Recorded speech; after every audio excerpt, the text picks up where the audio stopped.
que je vais vous présenter, c'est la place du community manager dans l'entreprise, de se poser les questions au-delà des missions qu'a pu présenter Mathieu, dans le sens plus large. Qu'est-ce que peut faire d'autre qu'un community manager en termes de mission? Et on va d'abord se poser la question, où est-ce qu'il travaille? Parce que c'est en milieu agence ou entreprise.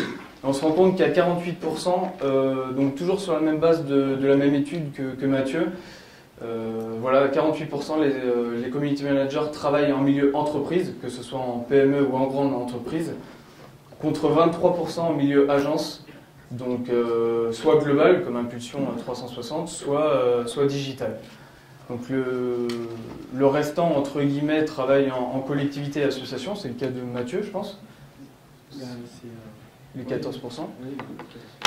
Et ensuite en freelance, et puis les autres qui sont un peu multitâches. Alors quand le community manager est dans une entreprise, il travaille plus particulièrement dans le service communication, donc à 50%, toujours sur la même base d'études. Ensuite vient le service marketing, et puis on retrouve d'autres services, le service commercial, informatique, RH, voire même la direction.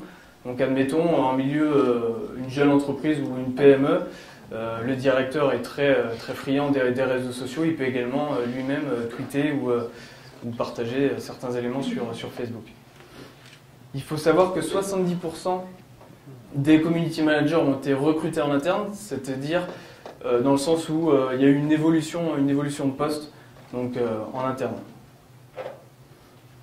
Alors justement, deuxième constat, trois idées fausses, ça va retourner aussi par rapport au retour sur investissement. Vous allez me dire, oui, ok, mais le community manager va me coûter cher et il ne sera pas rentable tout de suite, en tout cas. Donc on dirait que c'est faux. Je vous prends l'exemple de ce que je vous disais tout à l'heure par rapport à une présence sur Facebook, Twitter, même si faut bien cadrer tout ça, et on va se rendre compte qu'il a forcément d'autres missions. Moi je suis dans le même cas que Julien, clairement ça me prend 10 à 15% de mon temps, et au-delà de ça, bien sûr, on s'occupe, hein, je vous rassure. Ok, bon, les réseaux sociaux, mais ma communauté virtuelle ne va rien apporter ou rien m'apporter. C'est faux, dans le sens où c'est pareil, on pourrait se poser la question tout bêtement, qu'est-ce qu'une communauté réelle peut nous apporter? C'est exactement le même cas, une communauté virtuelle. L'objectif pour moi, final, c'est bien sûr que ça se transforme en communauté réelle également. On est tous là ce soir, on s'est tous avant tout rencontrés sur les réseaux sociaux et aujourd'hui on se rencontre. Donc c'est là un peu l'objectif. Et le community manager a de belles lunettes de geek et est bien enfermé derrière sa bulle, derrière son ordinateur, donc dans sa bulle à partager sur Facebook. C'est faux, il ne fait pas bien sûr que ça. Et justement, donc on va préciser différentes missions bien des fois inattendues que peut réaliser un community manager dans le sens large.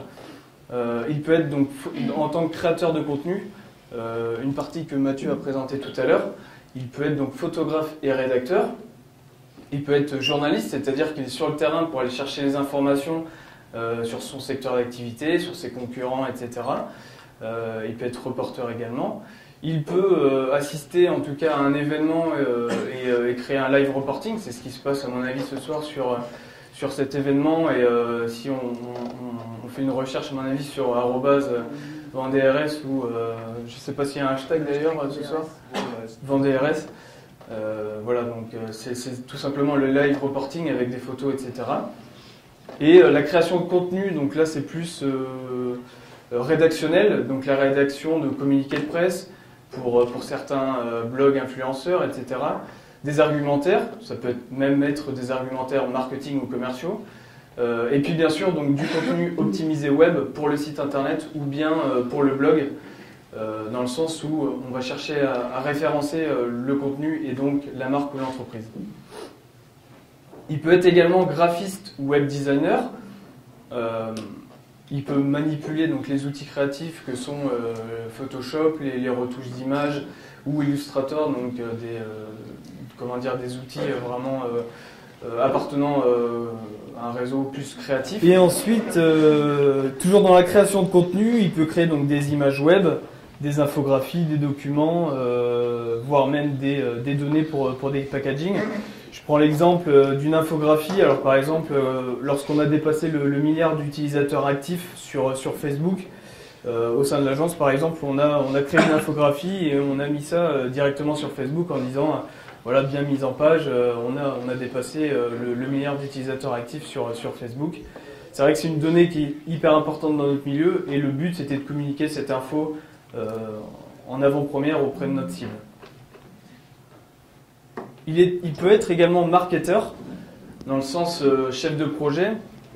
Il va gérer des projets web, il va forcément gérer des plannings, des budgets, pourquoi pas une équipe, donc une équipe de designers ou autre, et il peut même mettre en place donc, un événement.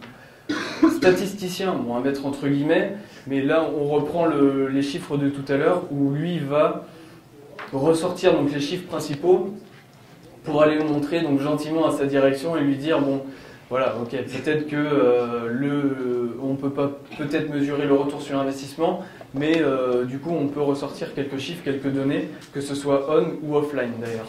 Et il peut être également donc web marketeur, donc là c'est vraiment du marketing appliqué au web. On va chercher à référencer donc la marque et puis l'entreprise. Il est porte-parole, donc Mathieu en a parlé tout à l'heure. L'objectif c'est d'être un relais d'information entre l'interne et l'externe. Exemple, Dragibus sur leur page Facebook, l'objectif auprès de leurs fans, c'était d'élire, en tout cas de décider la prochaine couleur du Dragibus.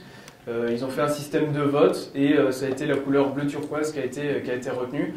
Donc ça, clairement, le community manager, qu'est-ce qu'il a fait? Il a pris cette info, il a déjà organisé cette opération web sur Facebook, il a mis ça en place, et ensuite il est venu clairement voilà, donner cette information de l'externe, donc de sa communauté, pour la donner au service R&D, donc dans son entreprise, en disant voilà, c'est ce qui a été retenu.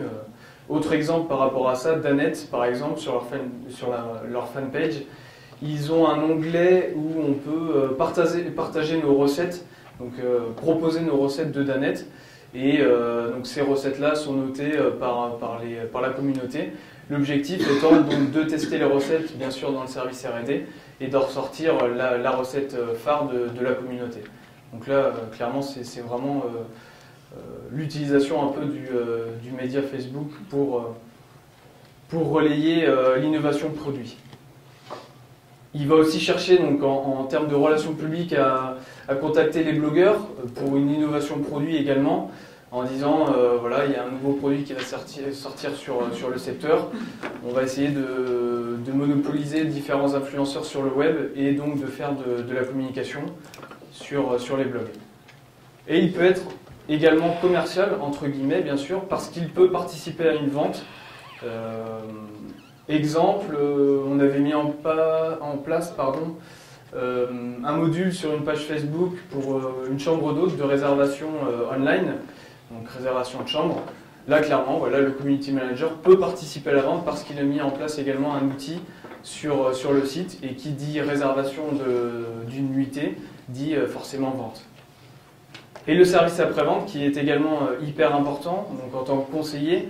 Et là vraiment on parle de digitalisation du service après-vente ou on parle d'instantanéité également. On en parlait tout à l'heure, enfin Emmanuel a cité l'exemple de la Société Générale.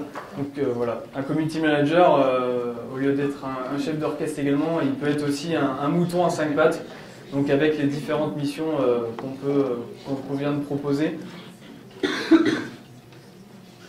Et pour conclure, ok, on a vu, il peut tout faire, etc.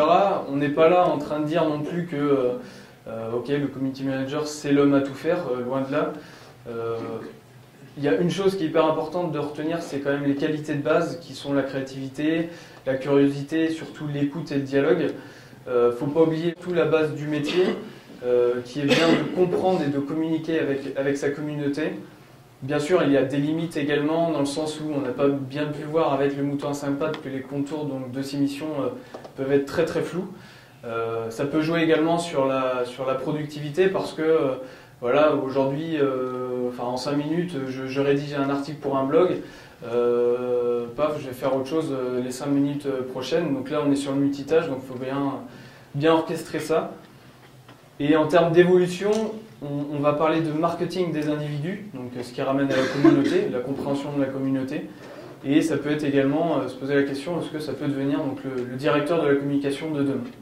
Voilà, je vous laisse imaginer. Donc si vous voulez me suivre, c'est mon compte Twitter, sur Twitter, @AlexLenay. Et puis on pourra en reparler forcément avec grand plaisir. Merci beaucoup.